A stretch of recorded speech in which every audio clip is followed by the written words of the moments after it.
P2B to the rescue after truck drivers blocked a highway in Kogi State because of police aggression. Anyway, that's not the topic of this video. P2B has reacted to the constant shutdown of the national grid in Nigeria. In a statement he released on his verified X handle, he said, quote, "For the umpteenth time, the national grid has collapsed, plunging a huge part of the nation into darkness and exposing the fragility of Nigeria's power infrastructure. This recurring disaster is a national shame and a glaring testament to the failure of leadership and policy implementation at the highest levels. How long must Nigerians endure a system that fails to provide one of the critical necessities for productive society? This latest power grid collapse is emblematic of a leadership and government that have consistently failed to prioritize the welfare and economic well-being of the people. We all know the immense importance of power supply to the transformation of our economy. Its support to SMEs, which are the engine of job creation and a major contributor to our GDP, is immeasurable. Today, we are the fourth largest economy in Africa, having fallen from the #1 position due to leadership failure over the years, including the persistent power crisis, which is critical when compared to smaller economies. South Africa, which is now the largest economy in Africa with a GDP of about $400 billion and 30% of our population, generates and distributes over 40,000 megawatts of electricity. Secondly, Egypt, the second largest economy with a GDP of about $350 billion and half of our population, generates and distributes over 40,000 megawatts. Algeria, the third largest economy with about $300 billion GDP and 20% of our population, generates and distributes over 50,000 megawatts of electricity. Nigeria, with less GDP but with more population than the three countries combined, generates and distributes less than 10,000 megawatts. And even that is riddled with frequent collapses and crises of failure. This disparity in power generation is a reflection of the deep-rooted governance deficits that continue to hold back our growth and potential. It is time for urgent, comprehensive reform. Nigerians deserve a government that prioritizes measurable indices of development." Unquote.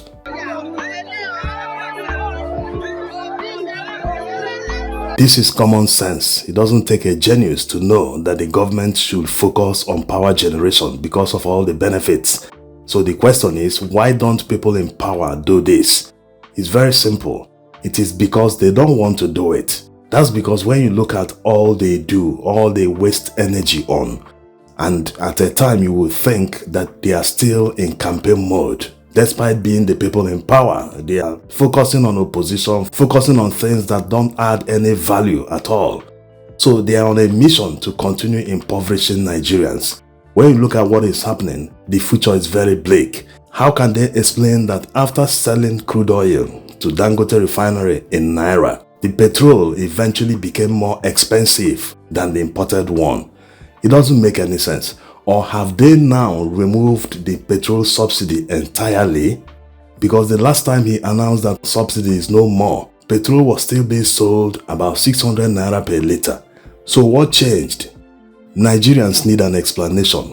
Why can't they, if they truly profess that they want Nigeria to succeed, why can't they devote at least 300,000 barrels of crude oil, even at the detriment of the contractual agreements they have with other countries, people that they want to supply crude oil?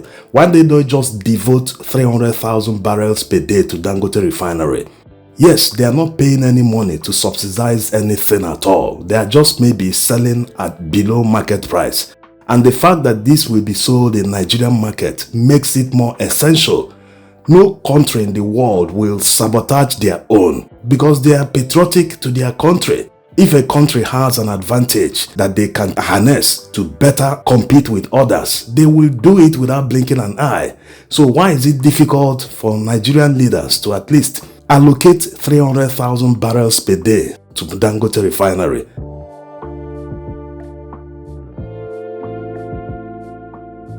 Yes, this is Nigerian crude oil that belongs to Nigerian people. The government can say, yes, we understand the massive suffering occasioned by the increase in petrol price.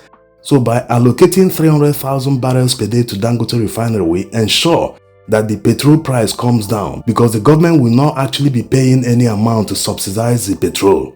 They are just selling the 300,000 barrels per day at a lesser cost, less than what is obtainable at the international market.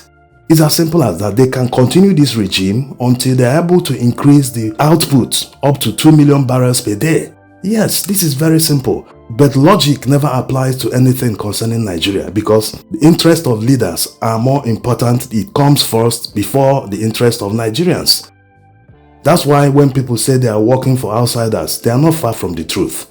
How can they, in all honesty, say that they don't see these things working in other countries? But when it comes to Nigeria, they start telling you all sorts of things, start comparing with other foreign countries where they don't ever talk about their minimum wage, how much a worker earns per hour, or how much every other thing. It never applies apples to apples when you compare two countries. To reinforce the argument that they know what they are doing all this intentionally in favor of who knows. Because it doesn't make any sense that despite all the suffering going on in Nigeria, the National Assembly will be debating about how to increase VAT. How can that ever be possible? VAT was increased the last time from 5% to 7.5%. Today they are debating about increasing it up to 10% or even more. So who is going to pay these new taxes? Are they not the same people that have been impoverished by the petrol price increase? Where are they going to get the money to pay these taxes? So you can see what they are doing is intentional. They can't say they don't see all this. They can't differentiate from good or bad. They are doing all this to someone's bidding, to make sure they hold Nigerians down, that Nigeria never achieves its potential. Another thing to ponder about this electric power supply problem in Nigeria that has worsened under the current administration, despite the fact that they increased the price of electricity. Yes, they convinced Nigerians that paying more for electricity will guarantee more electricity, that supply will increase. But that's not the case. The national grid has been collapsing every time.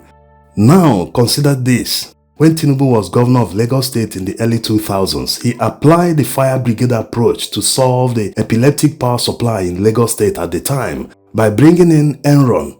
But at the end of the day, the federal government frustrated the project, whether it was because of regulatory issues or whatever it was, politics. But the question now is, why is he not using the same fire brigade approach he used when he was governor of Lagos State? So as to solve the epileptic power supply at the national level.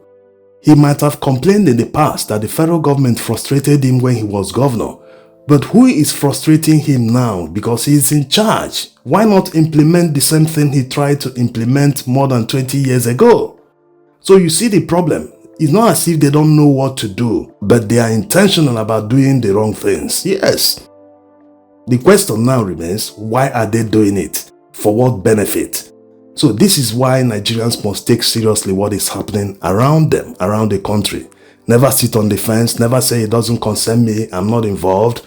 Allow politicians to do their thing. No, a single decision of a politician can ruin your lives forever. Yes.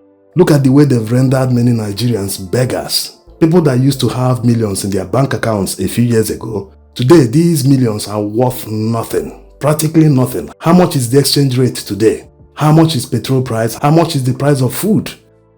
Now, let's hear what some people had to say after P2B intervened in the standoff along Kogi Highway. Happy for him. Who? What happened? I'm happy for him. Thank you. Anything about what happened? Oh, we're happy for our president. We are traveling from Tinubu to Abuja, so there's some incident between the trailer people and the police.